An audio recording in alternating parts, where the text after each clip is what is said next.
Welcome everybody. Tonight I will be reviewing a new flashlight from Nitecore as well. It's the P26. It's another flashlight from Nitecore with a rotary switch which allows infinite adjustment from 0.5 to 1000 lumens. The box is like all the other boxes we know from Nitecore, so nothing special here. It's pretty decent. Let's say we open up the box and have a look what's inside.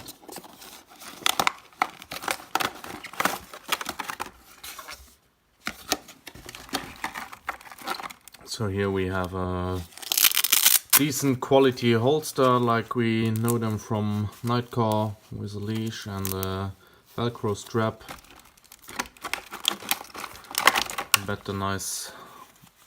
I bet the flashlight will nicely fit inside.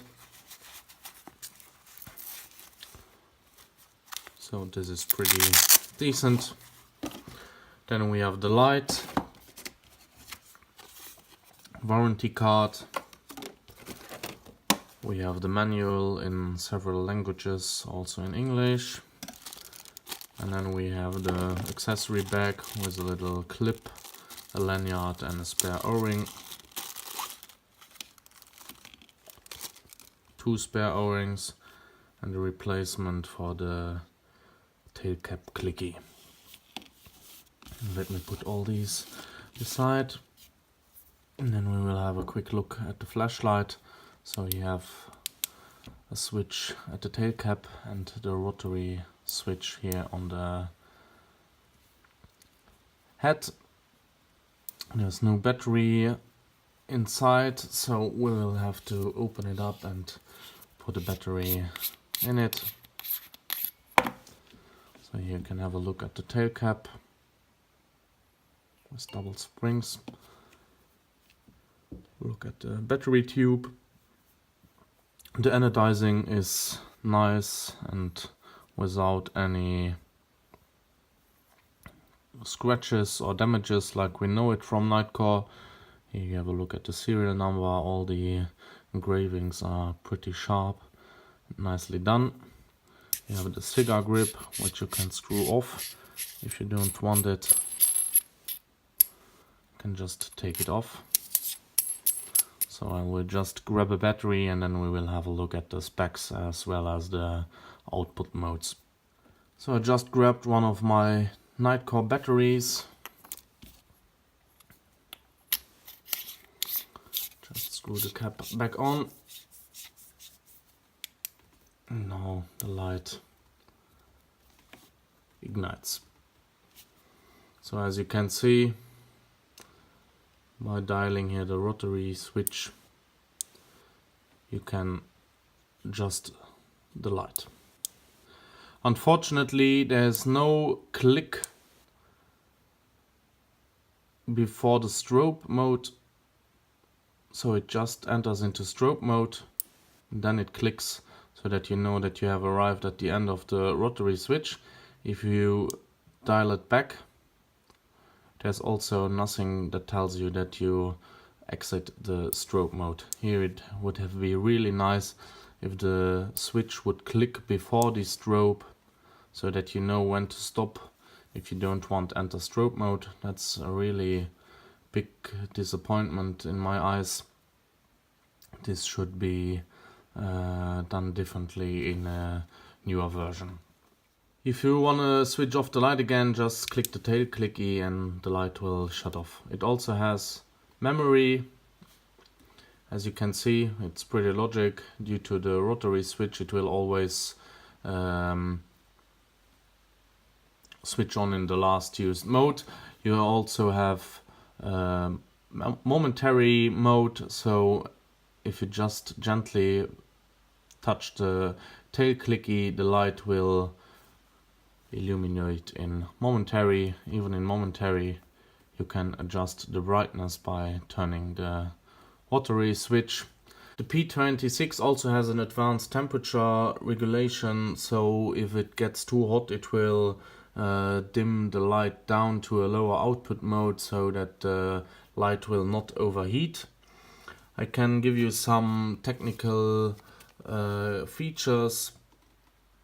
The light uses a CREE XPL HIV3 LED in cool white color. That's also a point that I don't like about Nitecore, that there are lots of lights that you only can buy in cool white.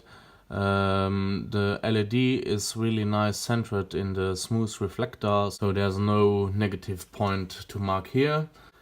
Peak beam intensity of the light is 24,000 candela and the maximum throw distance is 310 meters.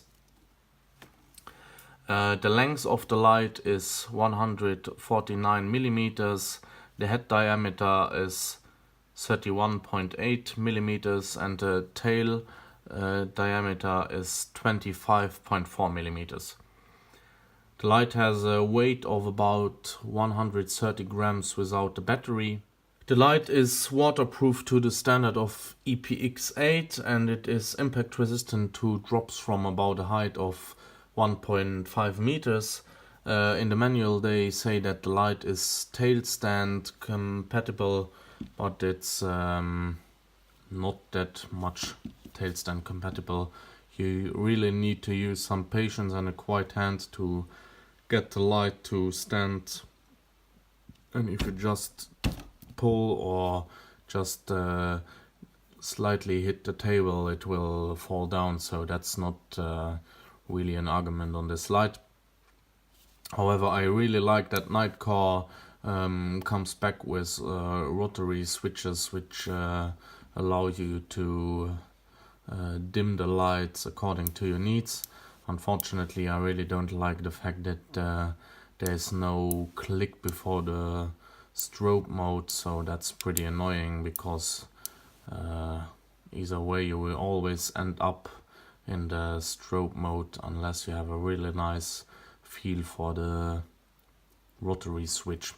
I'd say we go over to my ulbrichtball and see if the light performs the 1000 lumens that they indicate in the manual, and we will also see for how long it will maintain those 1000 lumen before the advanced temperature regulation will kick in and dim the light down. So here we are at the ulbrichtball in the Moonlight mode, which is indicated with 0.5 lumens for about 500 hours, and it has 0.4 lumens, so that's pretty accurate. I'm going to switch over my ulbrichtball now, and then we can see how the light continuously will go up. So it's pretty smooth. That's really a nice feature. And just before we enter strobe mode, so the battery is fully charged. We had about 905 lumens at the start. Now we will see how fast the light will drop down.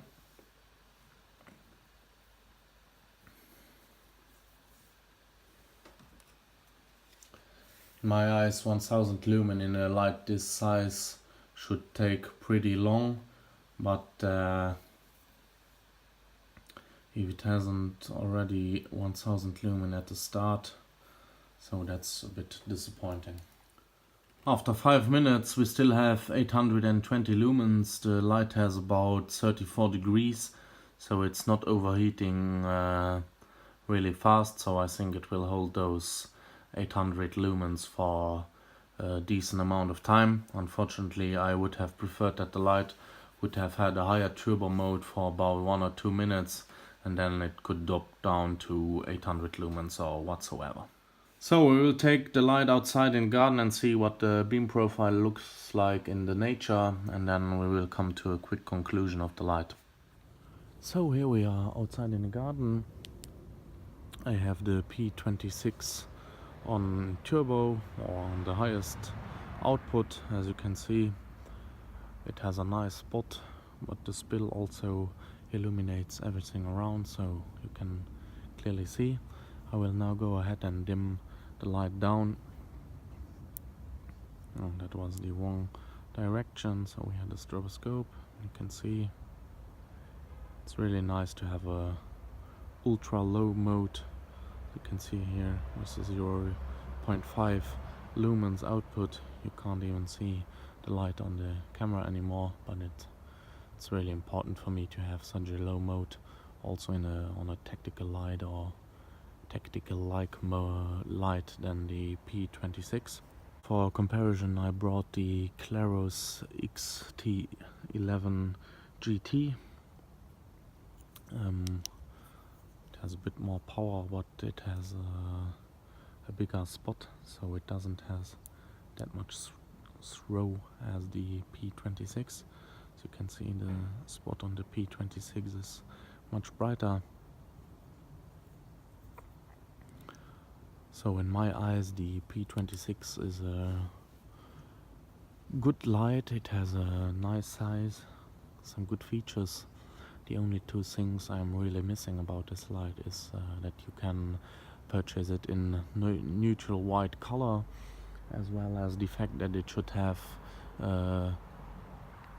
some thing that tells you that you will leave the regular light mode and enter into the stroboscope mode. So like the little click that comes after the stroboscope should be placed before the stroboscope, so that you can stop before the stroboscope and don't activate it like me every time you want to switch to turbo mode, because it's really annoying if you don't need this damn stupid stroboscope mode. I hope you liked my video review of the Nitecore P26. I will put down all the technical specifications as well as the output modes in the description. I will also post the link where you can buy the flashlight, and I hope that you stay tuned, because in the next weeks I will be getting a really nice custom electric skateboard from Dude in Belgium, which I will be reviewing as well, which I will be using to get to my flashlight locations where I always take the beam shots of the bigger flashlights.